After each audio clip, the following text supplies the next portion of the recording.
शिवनिका संस्थानच्या ट्रस्टींची आता चौकशी सुरू होणार आहे। सूत्रांकडून ही माहिती मिळते।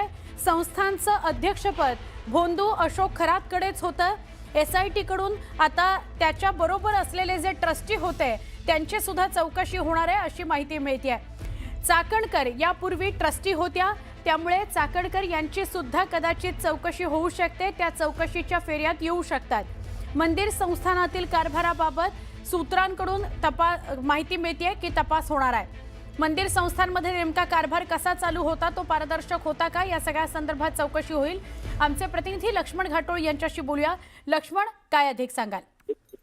या सगळ्या प्रकरणामध्ये जर आपण बघितलं तर रुपाली चाकणकर या केंद्रस्थानी आहे। रुपाली चाकणकर यांनी आपल्या पदाचा राजीनामा दिला असला तरी त्यांची या सगळ्या प्रकरणात चौकशी होणार आहे। आता जवळपास निश्चित आहे।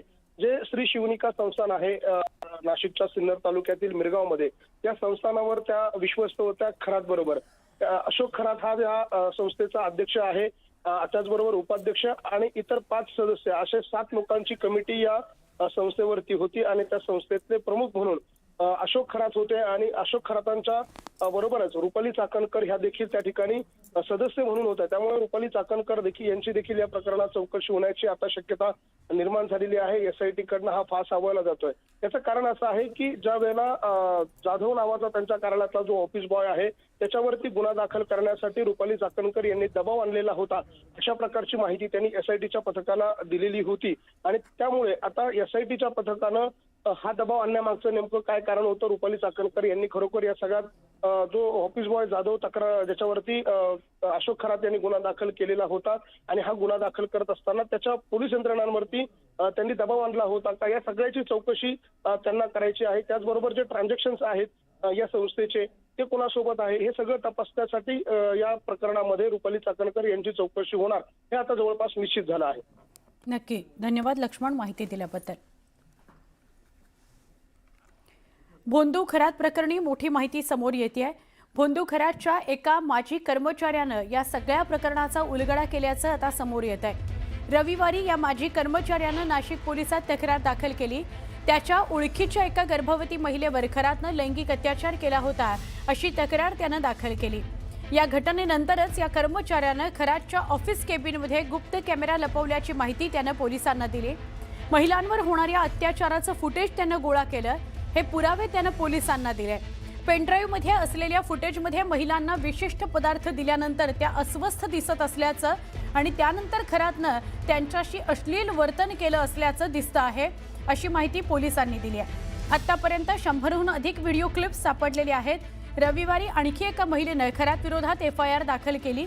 2020 ते 2026 दरम्यान धार्मिक विधीच्या नावाखाली तिच्यावर वारंवार अत्याचार झाल्याचा आरोप या दुसऱ्या महिलेनं केलेला आहे। संबंधित महिलेच्या म्हणण्यानुसार खरात यांनी स्वतःकडे दैवी शक्ती असल्याचा दावा केला। तिला काही पदार्थ खायला दिले आणि त्यानंतर धमकावून तिच्यावर अत्याचार केले। ती गर्भवती झाल्यानंतर तिला औषध देऊन गर्भपात घडवून आणल्याचाही आरोप त्या महिलेनं केलेला आहे।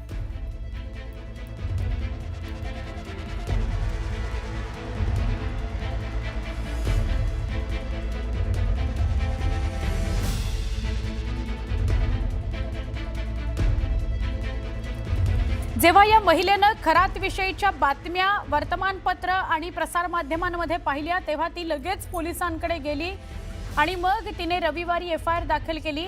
आता 2 एफआयआर दाखल झालेले आहेत। भोंदू खरात विरोधात एकूण 3 गुन्हे नोंदवले गेलेले आहेत। पोलिसांकडून पुढचा तपास सुरू झालेला आहे। माजी कर्मचाऱ्याकडून खरातचा कसा गेम झाला ते बघूयात। माजी कर्मचाऱ्याच्या ओळखीच्या महिलेवर खरातनं अत्याचार केले। त्या घटनेनंतर कर्मचाऱ्यानं ऑफिसमध्ये गुप्त कॅमेरा बसवला। महिलांवरील अत्याचाराचं फुटेज त्यानं गोळा केलं आणि पुरावे असलेलं पेनड्राईव्ह त्यानं पोलिसांना दिलं। आतापर्यंत 100हून अधिक व्हिडिओ क्लिप्स सापडलेले आहेत।